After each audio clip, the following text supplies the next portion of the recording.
A war started because someone drew a line on a map and basically said, yeah, you know, northish, and that lazy little line helped push two countries into a decades-long standoff on a glacier.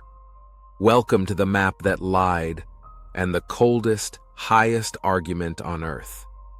How can a map mistake start a war? This story lives in the Karakoram Mountains. Ice, rock, thin air, and the kind of cold that makes your bones file a complaint. The place is the Siachen Glacier, near where the India-Pakistan line of control stops being a line and starts being a suggestion. Because at the far northern end of the ceasefire line, negotiators didn't fully map the border. They just wrote a phrase that would later age terribly. This is where paper meets mountains. In 1949, the ceasefire line was described up to a point, and then it basically says, thence north to the glaciers. That's it. That's the instruction. In normal places, that kind of wording is just vague. But in a region full of glaciers, passes, and strategic ridges, that's not vague. That's a future emergency. Because north to the glaciers can be interpreted multiple ways. And maps hate ambiguity almost as much as humans love fighting over it.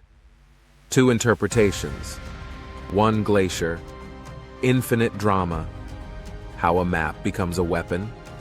Here's how maps lie without technically lying. Cartographers draw what they think the line means. Then governments treat that drawing like it's reality. Over time, different maps started showing different extensions beyond that endpoint. And once a border appears on enough official-looking paper, it stops being a cartographer's guess and starts being a national position. Because nothing says sovereignty like a confident line printed in a very serious atlas.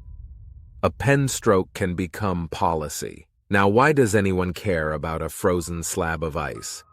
Because glaciers aren't just scenery. They control high ground, routes, and future access.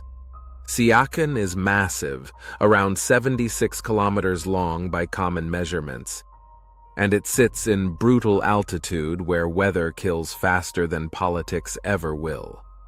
So this map problem wasn't about who gets a pretty postcard.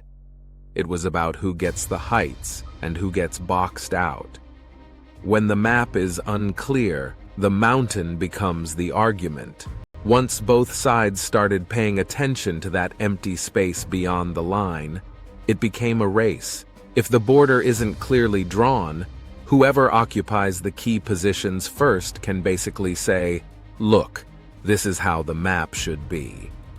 In April 1984, India launched Operation Meghdoot to secure key heights on the Siachen Glacier, preempting Pakistan's planned move. And just like that, a vague phrase on paper turned into real boots on ice.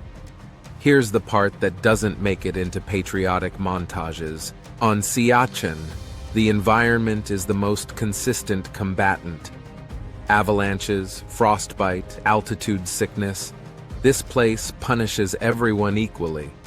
Even major news reporting has noted that extreme weather often causes more losses than combat in the region. So the map didn't just cause a dispute.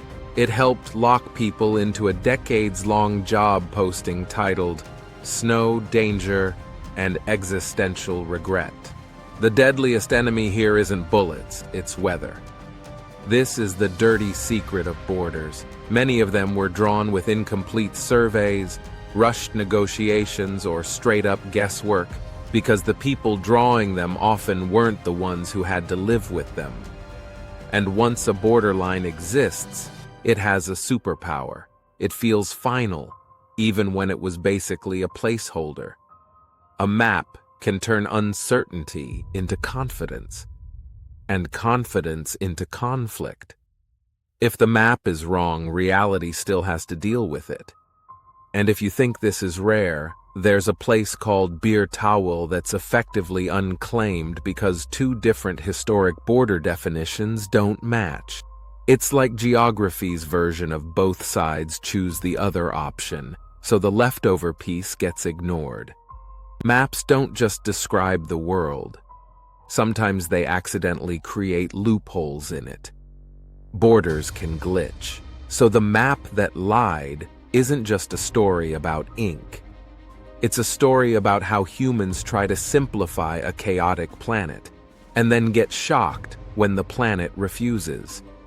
Because in the end, the mountains don't care about your paperwork. They only care who shows up. Next time on History by Nature, the border drawn with a ruler, and how straight lines created crooked problems. If you like mini documentaries where geography quietly runs the world, subscribe.